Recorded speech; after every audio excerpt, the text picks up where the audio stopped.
I have been a PC gamer my entire life. Keyboard and mouse. Every shooter, every RPG, every strategy game, all of it. Analog sticks were something other people used. Console controllers were foreign objects to me. Then, last December, I finally got a PS5, right before the RAM and SSD prices went insane, which, honestly, great timing on my part.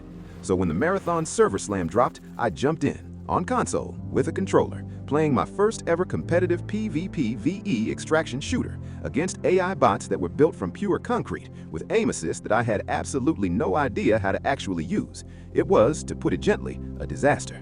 But here's the thing, I kept playing, and somewhere in that weekend, something clicked, and I think that story, my story, says something important about what Marathon actually is and who it's really for. So if you haven't been following this one, Marathon is Bungie's first non-Destiny game in over 15 years. It's a PvPvE extraction shooter set on a distant planet called Tile Ceti 4.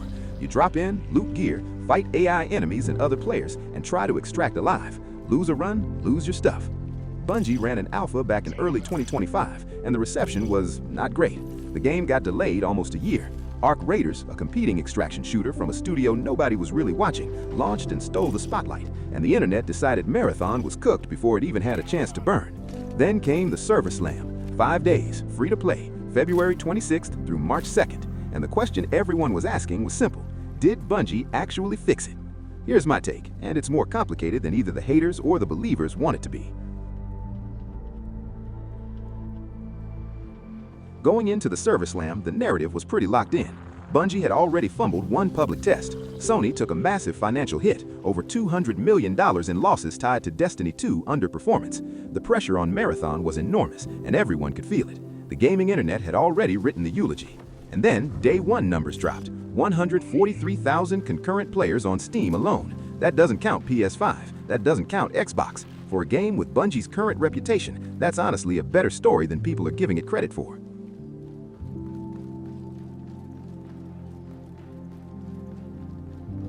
Okay, but let's not sugarcoat it. The Server Slam had real problems, and I want to talk about the console controls specifically because I have a unique angle here. I spent literally my entire gaming life on keyboard and mouse. I only got a PS5 in December. This was also my first time ever playing a competitive game on a controller, not just a new game, my first competitive game on console, period.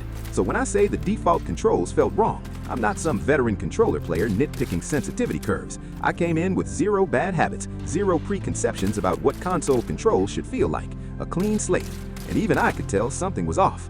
Aim sensitivity too slow. The aim assist, which I desperately needed, felt unpredictable. I couldn't tell when it was helping me or fighting me.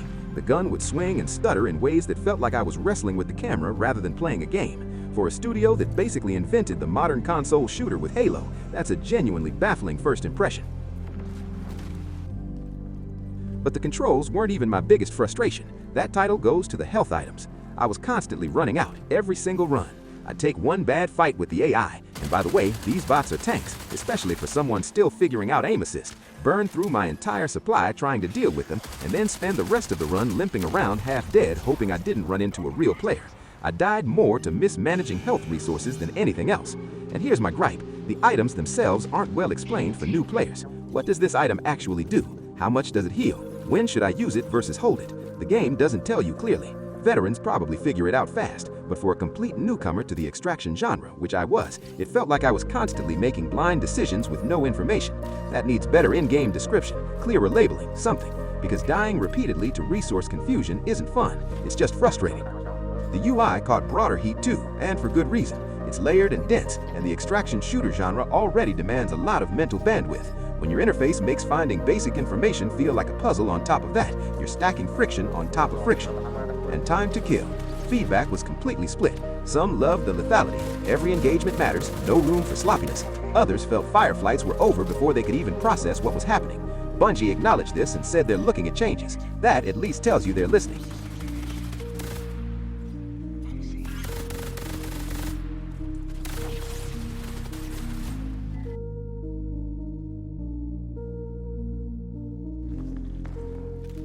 Here's where I think the conversation gets interesting, because underneath all those friction points, there's something genuinely good here. The guns, let's start there. Bungie has always been exceptional at gun feel. The weight, the sound design, the way a weapon responds in your hands. Marathon continues that tradition. Assault rifles sound aggressive and mean. Laser pistols feel weird and cool in exactly the right way. When you're in a firefight that goes well, it feels incredible.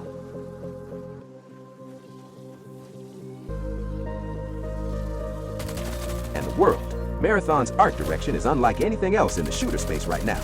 Tau Ceti 4 has this collision of overgrown nature and sleek sci-fi infrastructure that feels genuinely alien. The aesthetic isn't for everyone, some people hate it, and that's fair, but it is distinctly its own thing. In a genre flooded with grim dark palettes and military realism, that stands out.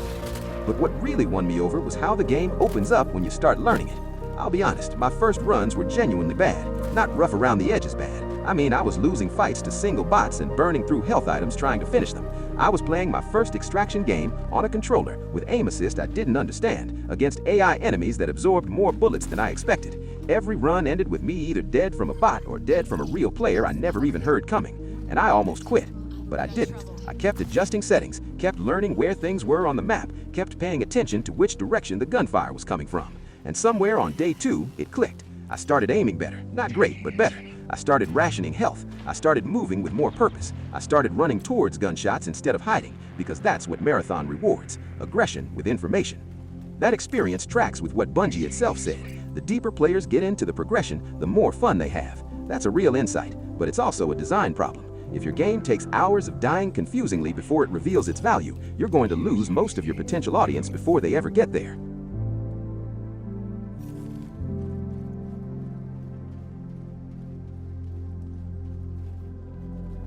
Okay, so here's the thing I think most coverage is missing. The Server Slam wasn't a polished product demo. It was a stress test, a server capacity check with a limited slice of content, no full map roster, and explicitly incomplete features.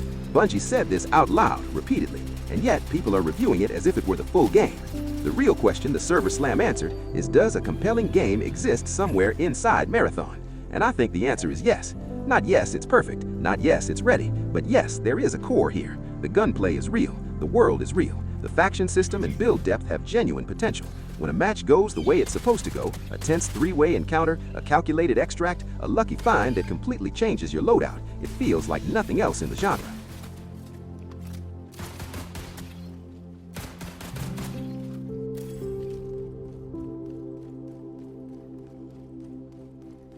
So, where do I land? The Server Slam was rough. The onboarding friction is real. The UI needs work. The default controls on console were a bad first impression from a studio that knows better, and the player drop-off over the course of the weekend is a genuine warning sign Bungie can't ignore. But I'm not writing this game off. Not yet. Bungie has shown it can build something with real depth, with gunplay nobody in the industry matches, and with a world that actually has a soul. The boons are good. The question now is whether they have the time, the resources, and, given everything happening with Sony, the runway to sand down the rough edges before the player base decides it's already moved on. Marathon launches March 5th. That's the real test, not the Server Slam. I'll be watching.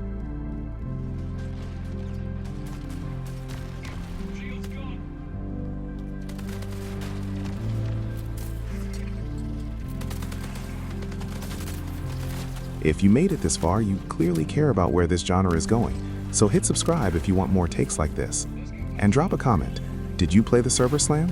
Did it click for you, or did you bounce? And if you're also a lifelong PC gamer who just made the jump to console, I want to know how that transition is going, because I am very much still figuring it out. One last thing. A lot of people kept comparing Marathon to Arc Raiders throughout this whole conversation.